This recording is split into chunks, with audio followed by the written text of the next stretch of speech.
The other day I was on Instagram and I started chatting with John from KOW Steaks. KOW Steaks is this like amazing family company out in Nebraska, and they've been breeding cattle for generations. Actually, John's granddad, he got so into cows and like even like Japanese cows, like Wagyu cows, that they converted a 747 and they brought in a bunch of cows from Japan into the US, and they started a breeding program and crossbred those Wagyu cows with Hereford and Angus cows. And so they have some of the best beef that's available right now in the US. And so John asked me, hey Sebastian, what's your favorite cut of meat? So I said, damn man, I love tomahawk. Like a nice big ribeye with a nice big bone on it. And man, check out the marbling on the steak. It's absolutely insane. So I said to him, dude, let's exchange some product. I'm gonna send you some charcoal. You send me a tomahawk steak and I'll tell you how I like it. So guys, let me show you how to do it.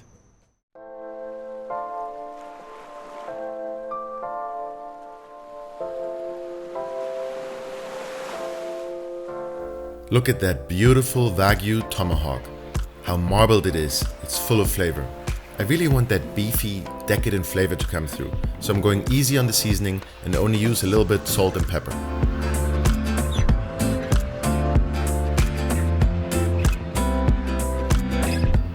For a short cook like today's, I like to use the FOGO Black Bag Premium Charcoal. It has consistent medium-sized chunks that are great for a short smoking session and also allow me to raise the temperature quickly when I'm ready for searing.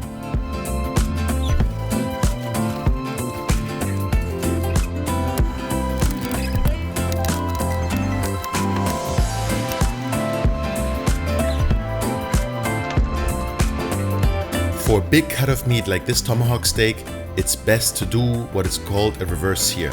Set your grill or smoker to 225 degrees indirect heat and cook the steak until it reaches an internal temperature of 115 degrees. Then bring up the grill to searing temperatures by opening up all the vents and letting oxygen in. I'm usually looking for around 600 degrees to start the sear.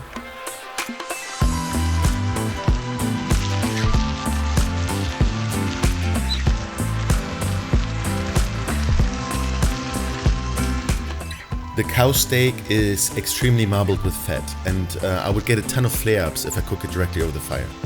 So I thought it was better to cook it on a soapstone. A soapstone behaves pretty much like cast iron.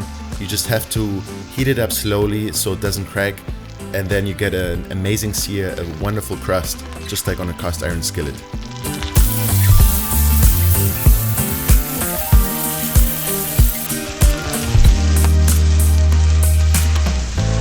Sear the tomahawk steak for about 4 minutes, flipping every minute so that each side gets really nice browning and crust without burning it.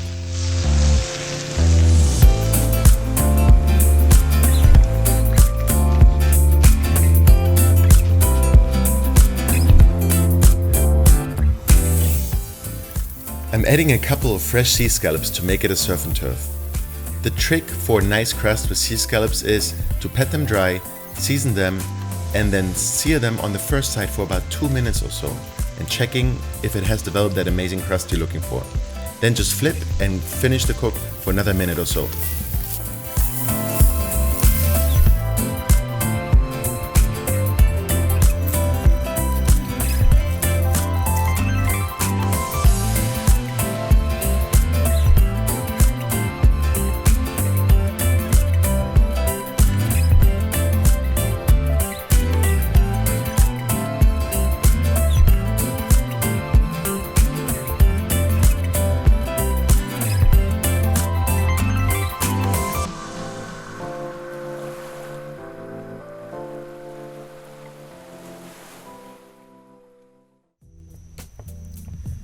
Alright guys, our KOW Steaks tomahawk is finally done.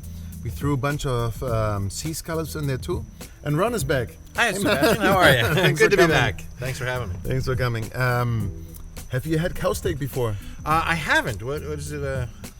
So basically KOW Steak is this company, it's this like family company out from Nebraska, and their specialty is that they brought in these like Japanese Wagyu, Japanese cattle basically. Sure. And they crossed it with Hereford and Black Angus cows. Oh, okay. Basically. So it's kind of like a Japanese Wagyu. It's just a cross made here in the US. I think I've actually seen it on Instagram. It's like cow with a K? Yeah. Yeah, okay. Yeah. Let's have a try. I thought so.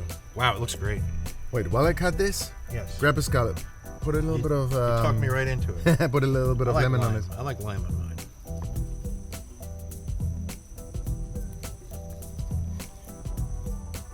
Oh, spritzy. Gotcha. Oh, yeah, look at that. Yeah, it looks pretty good, right? Either your knife is incredibly sharp or that's really tender. Or maybe both. Yeah, maybe both. All right, here you go.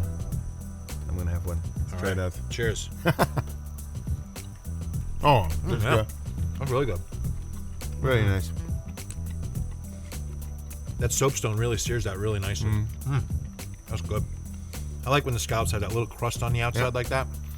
But we cooked it perfectly, you know. It's not overcooked, not dry. Yeah. Really nice, juicy, basically. One thing I know about scallops, it's really easy to dry them out. That's you hit them perfect on the nose. Yeah. Check it out, guys. Check out that crust. Oh, really good. Yeah, we nailed those. Wonderful. Okay, now let's go for the meat. Yes, let's go for the meat.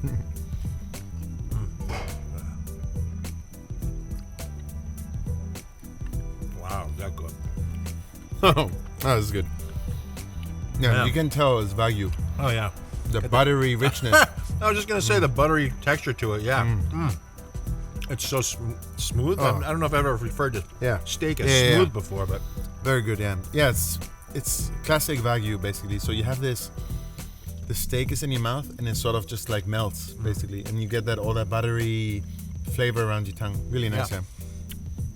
You know, it's amazing because you obviously you get that steak flavor in there, but like you said, there's that little buttery smoothness.